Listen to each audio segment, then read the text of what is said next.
I absolutely love this organization, the regime. I love the attitude they've taken. And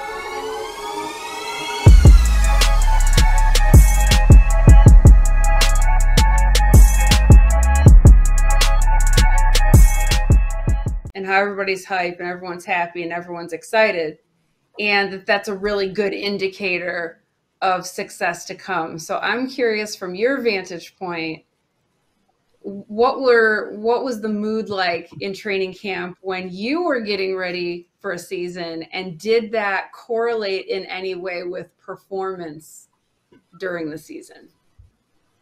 You know what?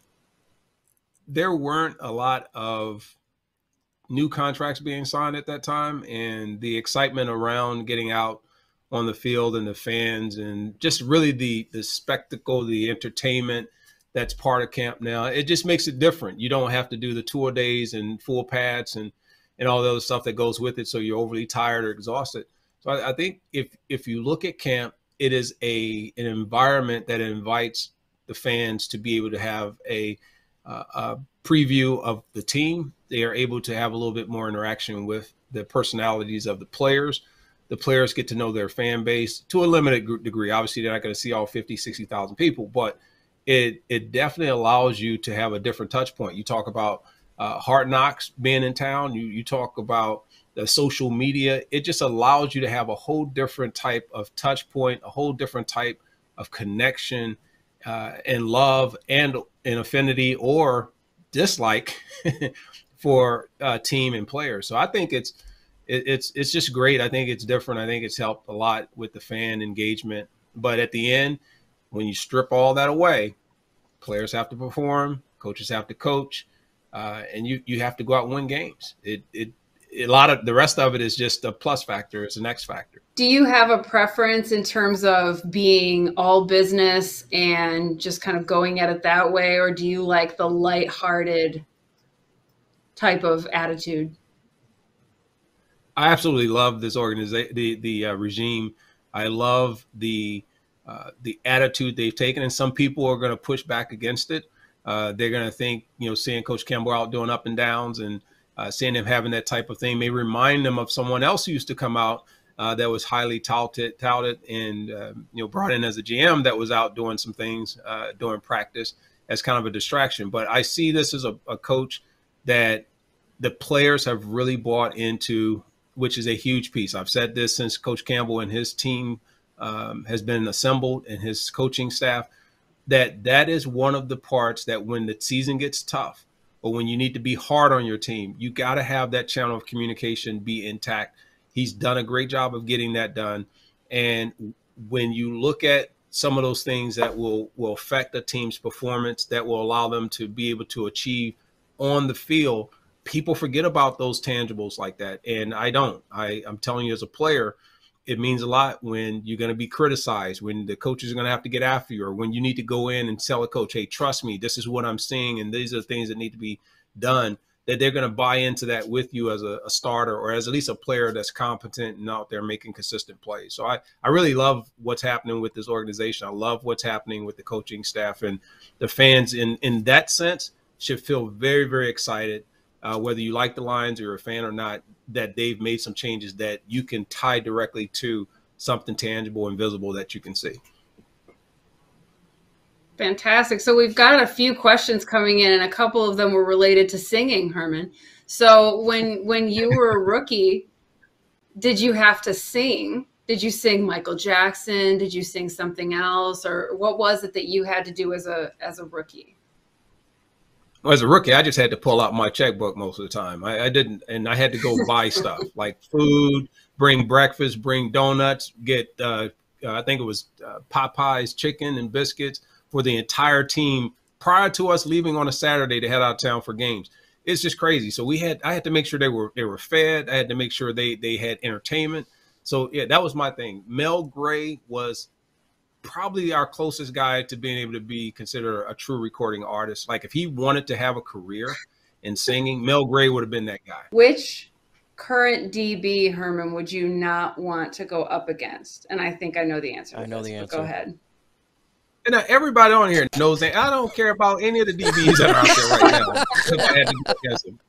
Why would I care? What I would care about is whether or not I'm going to allow them to affect how I eat. I mean, that's just real. And that's not a craziness. You want receivers that go, listen, do I respect the defensive backs? Do I respect the fact that you have some players that can that's going to play you all game, that's going to just basically be in your pocket? Absolutely. Been there, done that. But what you look for is as if you want to be an elite athlete, you want to be an elite player, you want to make it against those type players. Those are the ones that make you better. And then every time you face someone who doesn't possess that same skill or that same tenacity, you act like you're going to eat them for lunch. But yeah, so me, I look for, again, for the record, I always paid attention to the defensive coordinators, and I used to pay attention to the different packages after I beat that first guy. You know, who were the other, what other sets of defensive calls were they going to place? Like, was it going to be 2-man? Was it going to be some type of a triangle? Was it going to be a walked out linebacker? And those type of things. Because eventually I didn't have success unless I made the defense have to adjust versus whatever they thought they were going to do versus what they had to do. What was it that you always would say to? What was it that you'd say to DBs that were up against you one-on-one? What does your coach hate you? Yeah, I just asked him. I said, "What did you do wrong? What did you do wrong to get this assignment? Like to be up here and bump and run? Who did you pee off? Like who did you get upset to where they said, you know what, we're gonna make you have to go do this, at least on this national televised game. Now I did get handed my butt sometimes. You're gonna win some and you're gonna lose some. So I want to sit here and think that I didn't, get shut down. Sometimes I did. Every player, if they said they didn't, they sat on the bench, and the only thing that was going to shut them down was the Gatorade. But this was the NFL. You got to come in with that type of confidence, but your mindset has to be that you're going to play within what the playbook is for you and what your responsibility is for that team. But when you do it, you got to go out and execute it. As receivers, we don't touch the ball as many times. I mean, you think about it. For a receiver to get 10 catches or 10 passes thrown his way or 15, that's a lot. You're going to be around that 3 to 5. So you have 3 to 5 plays to make an impact on the entire game. The other places you make it, and I want to make sure everyone understands, look at our receivers. Look, when you got a running back like DeAndre Swift, or you got Williams in the backfield, or you got anyone catching the ball that can make runs after the catch, which this receiving unit possesses both in the receiver position and the tight end position and the running back position, I would challenge them blocking downfield. I would actually give out bonuses to say, I can give you more bonuses in your contracts for blocks you give that spring a player that goes for a touchdown. That's just as good to me as you scoring that touchdown when you can do that for your teammate. That was the mindset that we had as receivers. I will say, by the way, that we did, when we did the Breaking Bread interviews with you and Lowe, and we did the 10 in the Den, and 100%, one of my favorite episodes was when we did the players that you guys went up against, your top 10. And when you went through the guys that you went up against that were the biggest challenges, there were some really big names and some names that you wouldn't have suspected and some names that you did. And I thought that was a really awesome episode for both of you guys to talk about.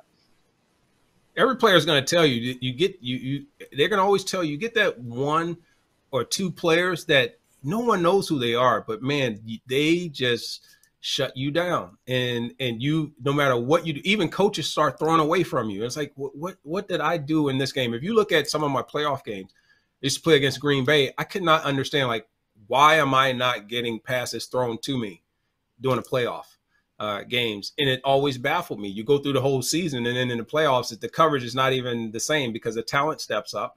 They're playing either single or some type of not an easy coverage, but it's coverage that can be beat. And all of a sudden you're like, man, this is the toughest thing. And a guy you're playing against, you don't even know who that is. It's like, come on, man.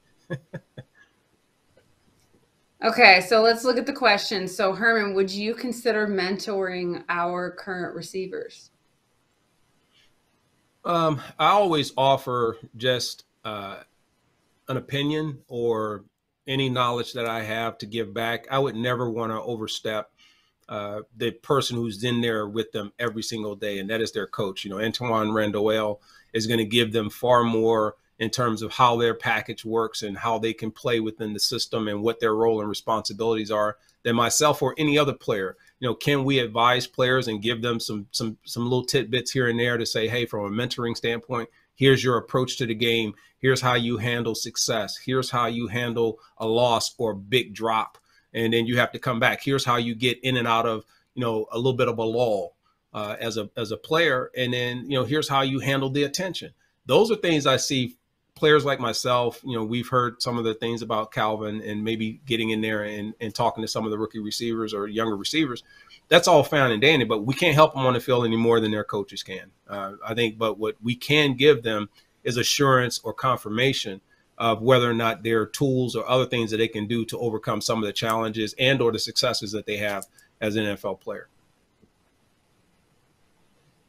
Okay, so Dr. Detroit asks, who was the most difficult corner you faced or defense in general? And I'll find the link to the 10 in the Den so I can give it to Mike and he can put it in the chat. But ironically, so the biggest battle and probably the most physical was always against Corey Fuller at Minnesota. And because we talked a lot, he always wanted to make sure, I don't care how short of a pass, go look at any of our games. He would always try and deliver the biggest hit on me that he could. I don't care if I'm on the sideline. I don't care if I'm catching a long pass, short. It was just, that's his nature. And I respected Corey, and I had some success against him now. But he was tough from the physical standpoint. The guy that was most frustrating was Martin Mayhew. And it wasn't because I couldn't defeat him. It was because he would bite on all my double moves to where he would either tackle me, grab me, hold me, trip me, or something. So I would not get the big play. So I may end up with that game with 3 pass interference calls with, you know, 1 catch for 10 yards. So it was the most frustrating. And that was done on design. You know, why give up the big play when I can just get a 10-yard penalty? So he would bite on pretty much every single play. And if he was wrong, he was going to just get the PI.